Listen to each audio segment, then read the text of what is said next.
नमस्कार। India debate में आप सबका स्वागत है। मैं हूं आशुतोष पाठक। जिया खान के मामले में कोर्ट से चूंकि वो बरी हो गया है, इसलिए सीधा हत्यारा कहना तो अनुचित होगा। लेकिन जिया खान की मौत आज भी एक रहस्य बना हुआ है और जिया खान की मौत का राज आज नहीं तो कल जरूर खुलेगा और मुमकिन है कि उस राज को खोलने के लिए क्यूबाइड नेटवर्क ही सामने आए। लेकिन एक और राज खुलने वाला है मित्रों। 14 अप्रैल 2024 को 14 अप्रैल 2024 को ये बॉलीवुड के खान के घर पे गोलीबारी हो गई। गोलीबारी होते ही पूरा हंगामा मच गया, तहलका मच गया। तमाम लोग भाग भाग करके दौड़ दौड़ करके आए कहने के लिए कि नहीं, आपको डरने की जरूरत नहीं है, आप परेशान मत होइए, आपके साथ हम खड़े हैं। और खान के ऊपर जिसने गोलीबारी की थी उसे कहा गया कि लॉरेंस बिश्नोई गैंग का है, गैंगस्टर है। अनुज थामन नाम के व्यक्ति को गिरफ्तार किया और 3 लोगों को गिरफ्तार किया, जिसमें 2 शार्प शूटर हैं जिनका संबंध कहते हैं कि हरियाणा और राजस्थान से है। लेकिन एक व्यक्ति जिसने कि पनवेल फार्म हाउस के पास पिस्टल मुहैया कराया था, उसका नाम कहा जा रहा है कि अनुज थामन है। अब ये सब पुलिस कस्टडी में थे, लेकिन पुलिस कस्टडी में अनुज थामन की मौत हो गई।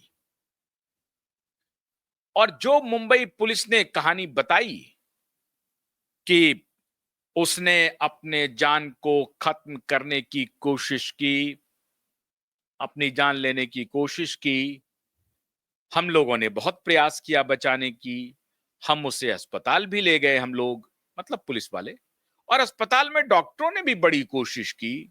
उसके बाद वो बचा नहीं पाए और फिर उनकी मौत हो गई। बड़ी अच्छी कहानी बन गई। लेकिन आज तक उस केस की कोई इंक्वायरी, इंडिपेंडेंट इंक्वायरी नहीं हुई। अभी ब्लैक बक का केस सेटल नहीं हुआ है। हिट एंड रन केस की स्थिति को भी इसी तरीके से इन्होंने तोड़ मरोड़ करके इधर उधर किया हुआ है। बड़े रसूखदार फिल्म के बड़े बड़े लोग, फिल्मी दुनिया के, बॉलीवुड के, और आज मैं पूछना चाहूंगा, और फिल्मी दुनिया के बड़े लोग जो संसद की शोभा बढ़ा रहे हैं, जरा अपना जुबान खोलिए, अपनी जुबान खोलिए। बड़े तारीफ करने वाले लोग हैं आप लोग। एक भी इंडिपेंडेंट इंक्वायरी नहीं हुई।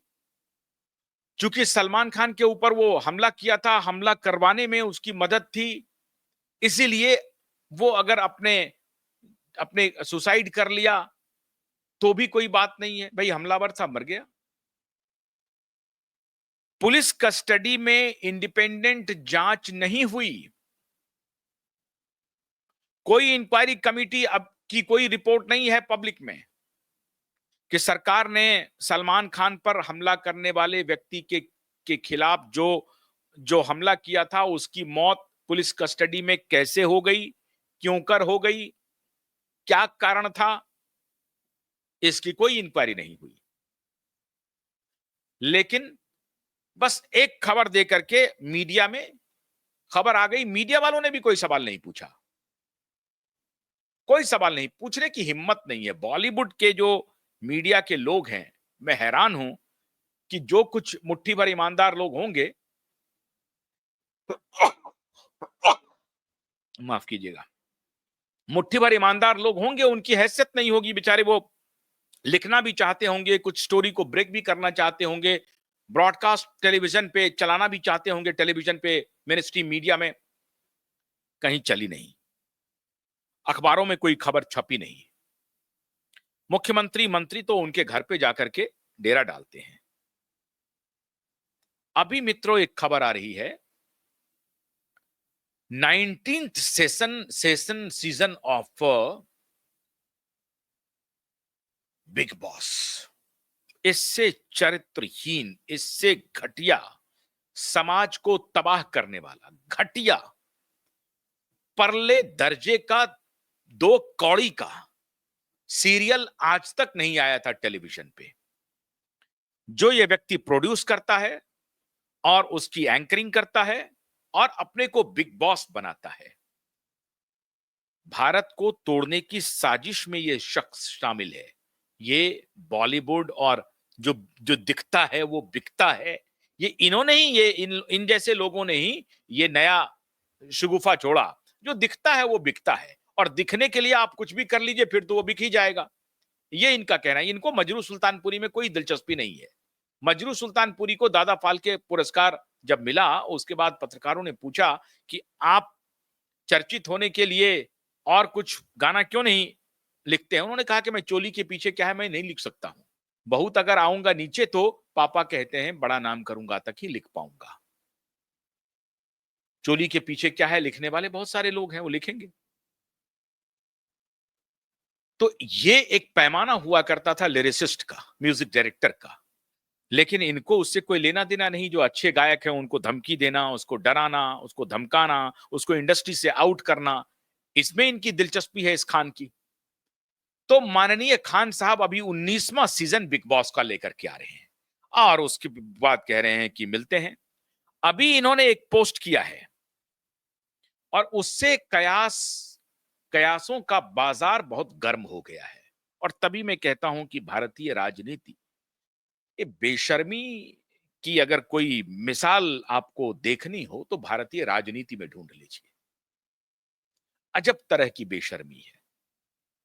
इस शख्स की हिम्मत देखिए, क्योंकि इस शख्स को मालूम है कि हमारा जेल जाना निश्चित है। तो पहले ये बहाना बनाया अपने बीमारी का और उस बीमारी को आकर के प्रचारित किया। पहले तो अपने बिके हुए मीडिया के माध्यम से उसको ब्रांड किया और आखिर में आकर के अपने द्वारा जो स्पॉन्सर्ड शो कभी हुआ करता था, आजकल तो कोई और कर रहा है, लेकिन पहले जो जिस शो को ये स्पॉन्सर करता था उसका नाम है कपिल शर्मा शो। वो भी वैसा ही लफाड़ी एक प्रकार का है और लुम्पेन एलिमेंट है। वो कोई हास्य अभिनेता नहीं है। ये जो कपिल शर्मा है, वल्गर, वल्गैरिटी, गंदी, इस तरह के शोज को वो ऑर्गेनाइज करता है। इसमें आप मोइन अख्तर का छाप मत देखिए। ये पाकिस्तान के मोइन अख्तर को अगर आप देखेंगे सुनेंगे तो आपको संतुष्टि मिलेगी। वो एक पाकिस्तानी कलाकार है, फिर भी मैं उनकी तारीफ कर रहा हूं। लेकिन ये कपिल शर्मा दो कौड़ी के जो हैं, ये कपिल शर्मा जैसे छिछले हास्य अभिनेता इसी तरीके के छिछले प्रोग्राम को प्रोड्यूस करके समाज को खराब करने की सुपारी लिए हुए हैं। आजकल इनके एक रेस्टोरेंट पर कनाडा में गोली चली। अब गोली किसने चलाई, क्या किया नहीं किया, ये खुदा जाने, लेकिन गोली चली कनाडा में भी, इनके ही रेस्टोरेंट पे, द कपिल शर्मा रेस्टोरेंट जो इन्होंने कनाडा में खोला हुआ है। खैर वो विषय नहीं है आज का। विषय है कि सलमान खान अभी बिग बॉस 19 सीजन की घोषणा की और एक तस्वीर उन्होंने पोस्ट की है और वो तस्वीर है, मिलते हैं एक नए मैदान में।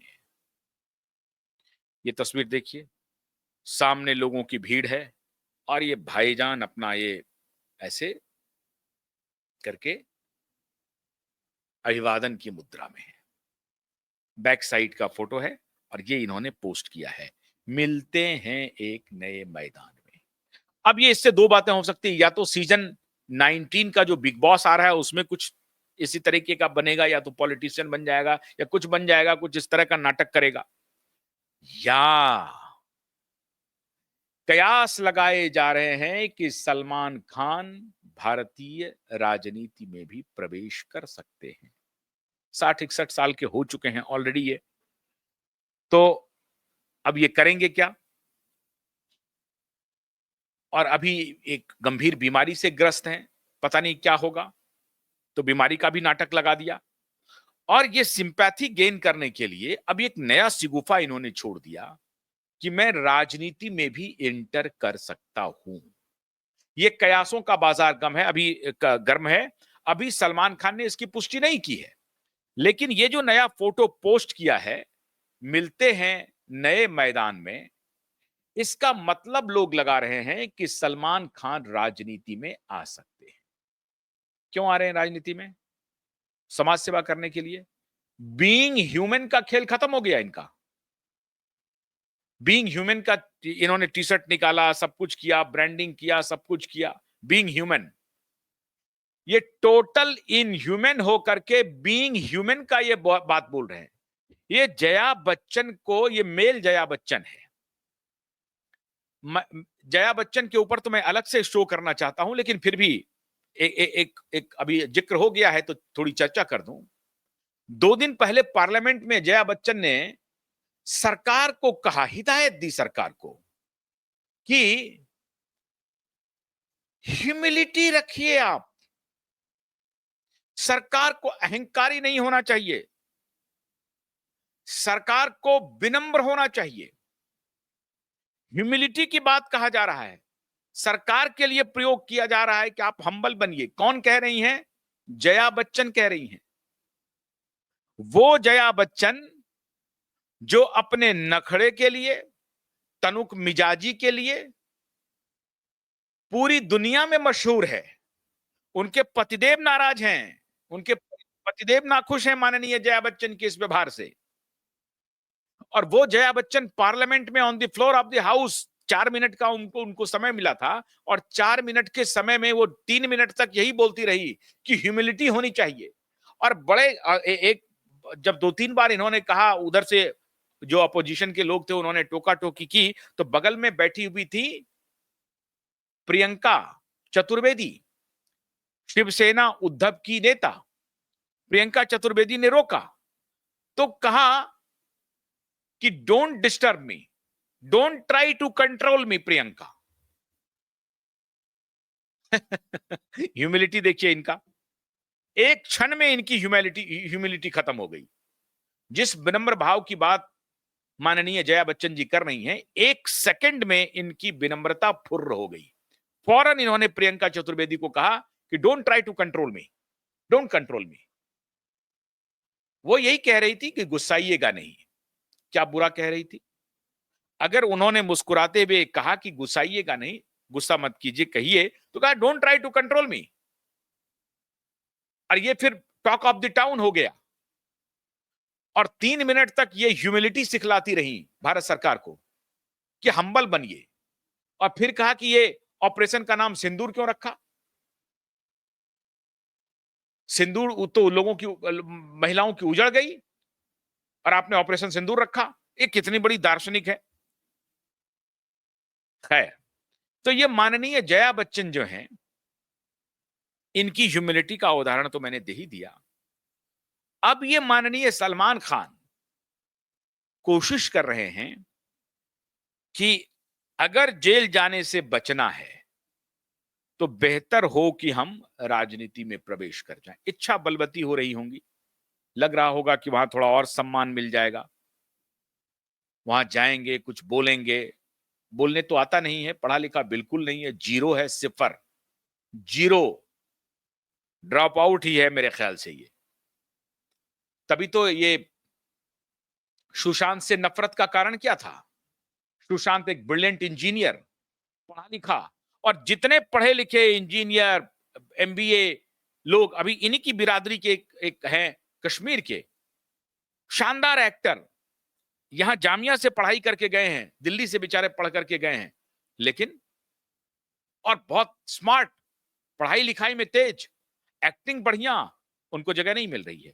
ये जो माफिया है, खान माफिया, ये खान माफिया जिनको जिनको प्रमोट करना है उन्हीं को ये प्रमोट करते हैं, और जिनको की डिरेल करना है उसके लिए पूरी ताकत लगा देते हैं।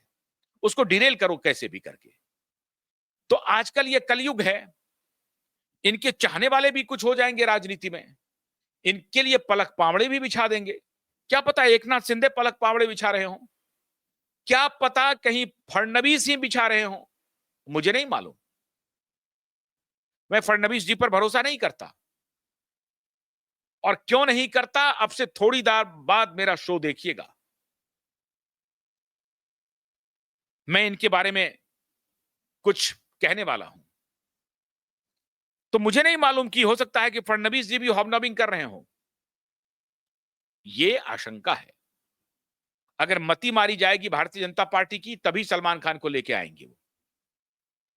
नहीं तो आपको याद होगा कि भारतीय जनता पार्टी को लुभाने के लिए, मोदी को लुभाने के लिए, अमित शाह जी को लुभाने के लिए हनुमान ब्रांड की घड़ी पहन लिया था। तमाम तरह के ये तिकड़म करते रहता है,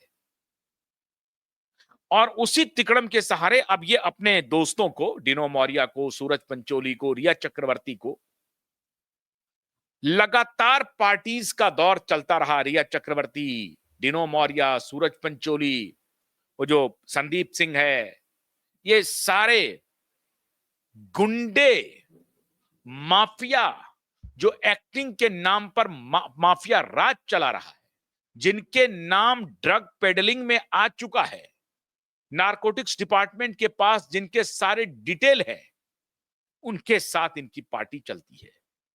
हमारे एक बहुत ही सीनियर जर्नलिस्ट हैं, मुंबई में वो फिल्मों को कवर करते हैं, उन्होंने बताया कि शाम 6 बजे के बाद इनका दिन शुरू होता है, और दिल्ली में भी जो साउथ दिल्ली का बॉय क्लब है ना, उसका भी दिन शाम 6 बजे को शुरू होता है।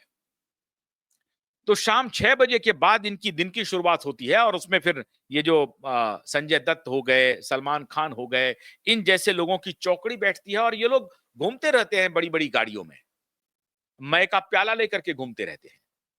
कोई फर्क नहीं पड़ा है, इन्होंने फुटपाथ पर सोए हुए व्यक्ति के ऊपर गाड़ी चढ़ा दी, कुछ नहीं हुआ, नहीं गया ये शख्स जेल।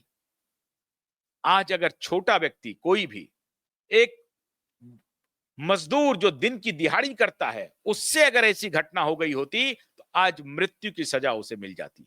लेकिन इस शख्स ने अपने ड्राइवर को फंसाया, सारा कोर्ट मैनेज करने की कोशिश की, नेता को मैनेज किया, और पुलिस तो इसके लिए रेड कारपेट बिछाता रहा है। परमवीर सिंह जैसा भ्रष्ट और गुंडा पुलिस अधिकारी, इस गुंडे पुलिस अधिकारी की अब से थोड़ी देर बाद में चर्चा करने वाला हूं। दिल थाम करके बैठिए, दिल थाम करके बैठिए, बड़ा शो लेकर के आ रहा हूं कुछ देर के बाद। ये परमवीर सिंह जैसे भ्रष्ट गुंडे पुलिस अधिकारी, अब तो खैर इसकी वर्दी उतर गई, परमवीर सिंह को भी देखना पड़ेगा कि इसके बेल्ट में कितनी ताकत है। दिन गिनना शुरू कर दीजिए भाई परमवीर जी, कोई नहीं बचा पाएगा। आ रहा है सब कुछ, सब कुछ आ रहा है जब हवालात के पीछे जाओगे। चिंता मत करो, तुम्हारे बेल्ट की ताकत के बारे में अभी चर्चा करने वाला हूं। तो ये परमवीर सिंह जैसे पुलिस ऑफिसर के साथ मिलकर के इस खान ने जितना मर्जी है अपनी पूरी हैकड़ी मुंबई की सड़कों पर यह निकालता है, और अब उससे बचने के लिए नया तरीका इसने ढूंढा है कि चलो किसी राजनीति में ज्वाइन कर लेते हैं, और होगा तो मोदी की ही पार्टी ज्वाइन कर लेते हैं। फिर एक नए तरीके से, मोदी जी तो हमारे मित्र भी हैं, मान जाएंगे। मोदी जी इस बार आपके मित्र नहीं है, और अगर ये तैयारी चल रही है, संघ अगर तैयारी कर रहा है मुस्लिम हिंदू एकीकरण के लिए, दोस्ती के राह पर चलने के लिए, उसका सिंबल अगर आपने सलमान को बनाया, तो अच्छी बात नहीं होगी। कि सलमान की पॉपुलैरिटी है, सलमान जो कहेगा उसके नाम पर हो जाएगा, यह कुकर्म, यह साजिश, अगर ये खेल खेला जा रहा है पर्दे के पीछे, तो ये देश पूरा देख रहा है।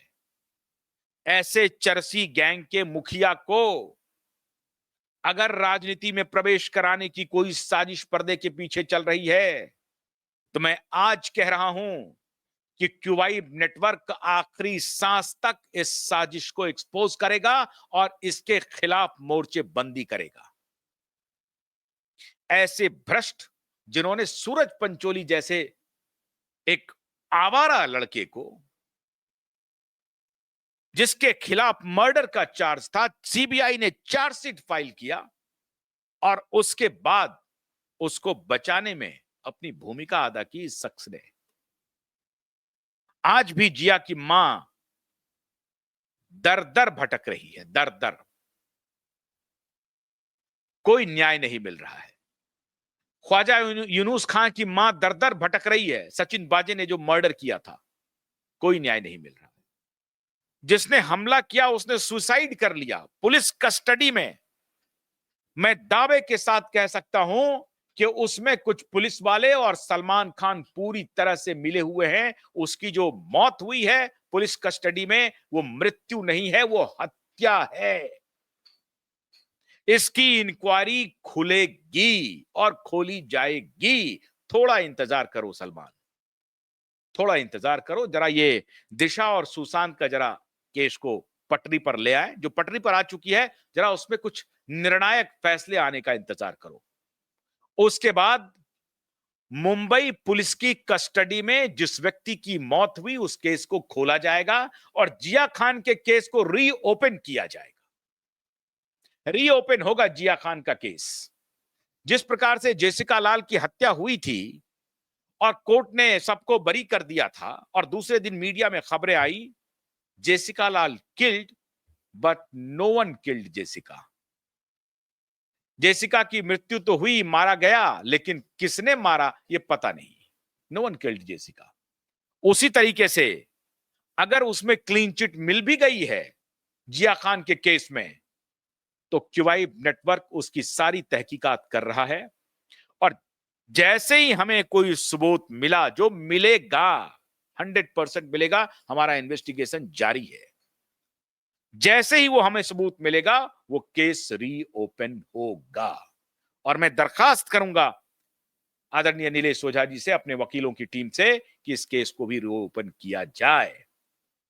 आजकल सूरज पंचोली, दीनव मौर्य, आदित्य ठाकरे गायब रहता है। ये लोग पार्टी चल रहा है रिया का, जगह पर जगह, जहां मर्जी तहां पार्टी चल रहा है। और आज से नहीं, ये 2020 में कोविड के दौरान ये शख्स एकाएक अंडरग्राउंड हो गया।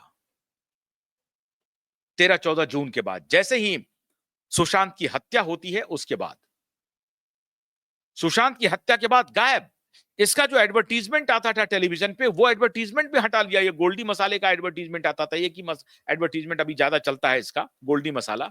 वो गोल्डी मसाले का भी एडवर्टीजमेंट वापस हो गया और बहुत दिनों तक वो गोल्डी मसाले का एडवर्टीजमेंट दिखा नहीं, क्योंकि सबको लग गया था कि सलमान की छवि से अगर गोल्डी मसाला नहीं बिकेगा, तो गोल्डी मसाले वाले जो हैं उनको भी लगा कि अभी सलमान के साथ खड़ा होना ठीक नहीं है। लेकिन फिर इन्होंने, जैसे केस सेटल हो गया, सबको मैनेज कर लिया, सीबीआई को मैनेज करने की कोशिश की, नारकोटिक्स डिपार्टमेंट को मैनेज करने की कोशिश की, हुआ नहीं। फिर इन्होंने केंद्रीय गृह मंत्री को कोशिश की, मोदी जी को की, नहीं आए इनके चाल में।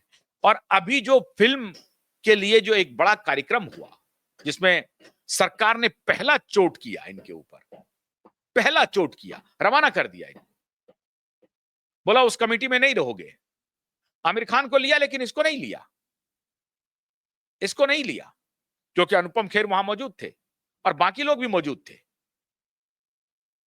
तो सलमान खान को इंटर नहीं करने दिया। इतना बड़ा समिट हुआ जिसका उद्घाटन प्रधानमंत्री मोदी ने किया, और इतना बड़ा ब्रांड जो अपने को सबसे बड़ा भाईजान कहता है, यह भाईजान की एंट्री उस कार्यक्रम में नहीं हुई। जो बोर्ड बना, उस बोर्ड में इसका नाम नहीं है। ऑर्गेनाइजिंग कमेटी बनी, उसमें भी इसका नाम नहीं है, सारे एक्टर्स का नाम था। जो डिजिटल और जो तकनीकी विकास हो रहा है सिनेमा के क्षेत्र में, एनिमेशन, एडिटिंग्स, इन सब एआई, इन सब का को जोड़ करके कैसे फिल्म उद्योग आगे बढ़े, इसके लिए समिट था, इंटरनेशनल समिट था।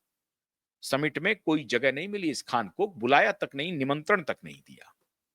तो मोदी और शाह ने झटक दिया। अब उस दिन से ये बेचैन है कि कैसे मोदी और शाह के करीब पहुंचे। हो सकता है राहुल गांधी इधर लगा रहा हो, राहुल गांधी सोच रहा है कि सलमान खान को ले आया जाए। और भी एक आध दो एक्टर वगैरह हैं, एक वो प्रशांत किशोर, वो भी हो सकता है कि इसके पीछे पीछे घूम जाए कि सलमान खान को बुला लेते हैं, जीतने के लिए कुछ भी करेंगे। प्रशांत किशोर चुनावी जीत के लिए कुछ भी कर सकते हैं। तो हो सकता है प्रशांत किशोर आजमा रहे हो, शरद पवार के साथ जाएंगे कि नहीं जाएंगे कहना मुश्किल है। उद्धव ठाकरे के साथ जा सकते हैं, ठाकरे परिवार भी इनको ढूंढ रहा होगा कि चलो आखिरी बचाने के लिए आ जाओ हमारे साथ, तो ठाकरे परिवार के साथ जा सकते हैं। और आदित्य ठाकरे से तो बड़ा याराना है, इनका तो याराना है ही, इनके गुंडे जो हैं, इनके जो मसल मैन है तेरा, उनका भी बड़ा याराना है ठाकरे से। तो ये सारे यार अब एक साथ मिलकर के सोच रहे होंगे कि चलो राजनीति का रुख कर लेते हैं। इनको ये लग रहा होगा उद्धव ठाकरे को कि चूंकि हमारा अब मामला गर्दिश में जा रहा है, तो हमें कोई ना कोई ऐसा स्टार वैल्यू चाहिए जिसका कि एक फैन फॉलोइंग हो। इसके एक खास वर्ग को छोड़ करके अब देश में इसकी जीरो फैन फॉलोइंग हो गई है। ये 90s का सलमान खान नहीं है, ये सलमान खान है, ये सलमान खान है दाऊद का सलमान खान। दाऊद सलमान खान कहिए इसे। ये रीडेवलप्ड, रीपैकेज्ड सलमान खान है, इसकी पैकेजिंग दूसरी हो गई है, तो दाऊद सलमान खान कहिए। इनकी कोशिश अभी ये चल रही है कि अब कहां जाएं। तो हो सकता है कि कांग्रेस भी इनको ल्यूर कर रहा हो, आदित्य ठाकरे, उद्धव ठाकरे भी कर रहा हो, शरद पवार भी कर रहे हों, और बीजेपी में ये आकर के सोच रहे हो कि एक तो अभी सरकार है, कुछ अपना जीवन बच जाएगा, जो केस है उसका निपटारा हो जाएगा, तो इनको राजनीति से, लोगों से कोई लेना देना नहीं है। राजनीति में आकर के अपने केस को सेटल करना है। संसद पहुंच जाएंगे तो जेल जाने से बच जाएंगे, या त्वरित कुछ हो जाएगा, हमको बहुत राहत मिलेगी, किसी ने सलाह दिया होगा। बड़े बड़े नेता जेल में गए हैं और नेतागिरी भी कर लोगे, बचने की कोई संभावना नहीं है। जेल जाने की तुम तैयारी बिल्कुल रखो, बचोगे नहीं। और नए नए केस अभी खुलेंगे, सारे केस का इंतजार करो। तो ये जो शिगुफा है राजनीति में आने का, कामयाब नहीं होगा। बहुत बहुत शुक्रिया, नमस्कार।